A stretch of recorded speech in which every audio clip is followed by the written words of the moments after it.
In this guide, I'm going to show you how to search for filters on Instagram. This is Miguel from JustBoz, and before we get into this guide, make sure to like the video and subscribe to the channel with all notifications on for more content like this. It really does help out the channel and we'd greatly appreciate it. If you have any questions, just ask them down in the comment section below. I'm going to be doing my best to reply to every single comment down there.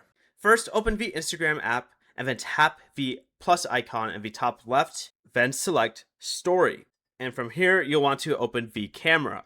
At the bottom of the screen, you'll see a row of available filters and effects. Swipe left through them until you reach the end.